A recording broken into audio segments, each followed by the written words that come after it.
What's up, everybody? So, alright, I'm going to talk about the protesters around where I live because there's not a whole lot of coverage of what's happening here in sleepy old Colorado. But it's not all that sleepy. Just the other day, we had a group of protesters tear down a statue at our state capitol. Now, the kind of goofy thing about this is it's to commemorate the army that won. The Republicans, the North, the Union. The guy standing on it wasn't of anybody in particular. It's just a vague Union soldier standing proudly. That's all it was. Now, at the base of this statue, now mind you, the statue was erected in 2011. So this is a fairly recently put up statue. At the bottom of this statue, it had a plate that described all of this and told why the statue had been erected. Well, because there was a Union Army that was here in Colorado that helped prevent Confederate soldiers from invading Colorado so that they could assume control of the gold mines in Colorado to finance their own armies. The Union having possession of Colorado as a territory was actually fairly important. It gave them access to California and other critical things that they needed that helped them defeat the Confederate Army, who was the Democratic Party, by the way. So, with all of that, this statue was simply just to commemorate the Union Army that fought and protected Colorado from the Confederate Army. There was another plaque on this that I think probably these protesters misinterpreted. And this plaque was for an event known as the Sand Creek Massacre. And we call it the massacre now. And that's what the plaque was to commemorate.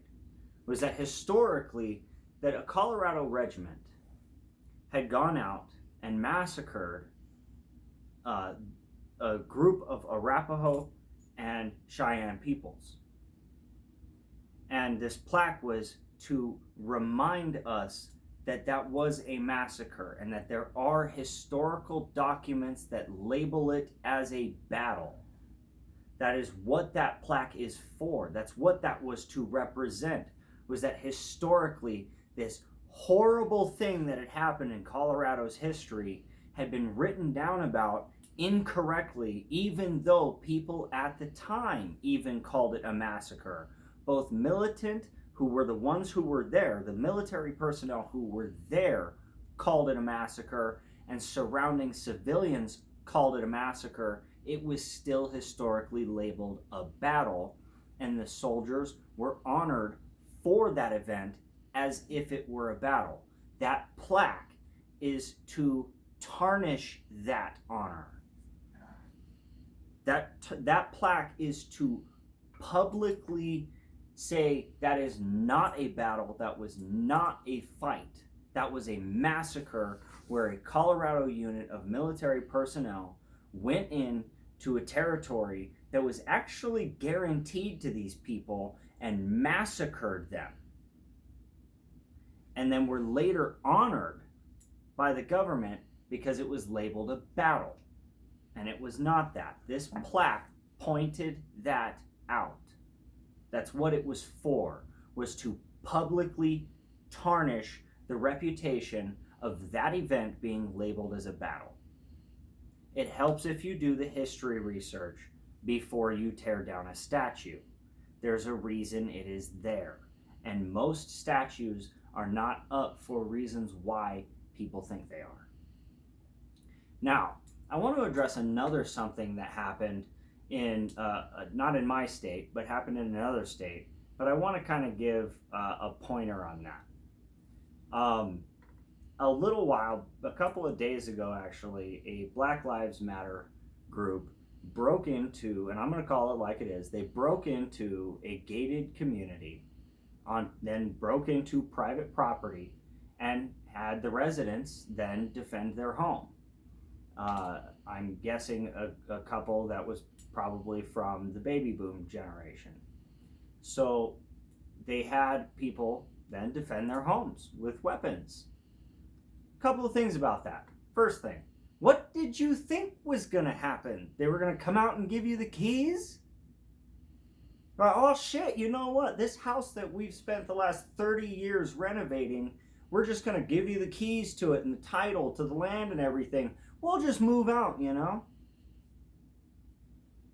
That's ridiculous. Not only did you break into a gated community to oppose a mayor who says that things are getting a little crazy, and I mean, by all rights they are. Anybody who's actually looking for these riots and stuff and protests and shit, they haven't stopped. The Chaz is still having shootings. There's been another shooting. So, but that's not our topic. Our topic is the invasion of private property and then having the result of people pulling weapons on you. Here in Colorado, those communities and private properties are often way out in the mountains, in the woods, on acres of land where there are no neighbors. You come to Colorado with that shit, you had better fucking be careful. I'm not threatening anybody, I'm not saying any of that. I'm saying the reality is, this is a mountain state, and the mountains are not forgiving. So when it comes to coming onto private property and then, you know, protesting people in their own homes, another thing you should know is Colorado guarantees people the right to feel absolutely safe in their homes and the right to defend that feeling of safety by what they interpret to be the necessary means of force. Just saying. You should probably know that here in Colorado. And these properties, they're out there. They're out. You're going to have to travel to get to them. And it's probably not a good idea. So, when it comes to these things, you have to be aware that private property will be defended by people in their homes. That's what they're going to do. That is their home. Wouldn't you defend your home? If you wouldn't, you're foolish. The idea of tearing down statues without actually knowing the meaning behind the statue or why it's there, or without getting a census of the people who live in the community where the statue stands, is absolutely ridiculous. These are the kinds of actions children take because they're throwing a tantrum. That's what this is. That's what it is. It's a tantrum. It's not a political debate. It's not actual reform. Because here in Colorado, we've actually had some really pretty significant police reform. Things like now our officers are all legally held accountable for there's no immunity for them here. There's no legal immunity for their behavior here. That was taken away. So there have been actually a lot of reform things that have happened here in Colorado, but our protesters don't care about that. We have some of the best reform happening in the country. We've actually been noted as having that in the news. And we still have protests going on. This isn't about change. This is about a takeover. That's what it is.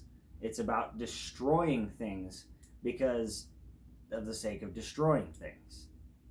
Tearing things down without knowing what it's actually about. These protests haven't stopped, and the riots and things are still continuing, and the violence is continuing. But this is an update from Colorado and the kinds of things that are going on in my state. Hope you found that somewhat entertaining and somewhat informative, and you guys have a great day and stay beautiful.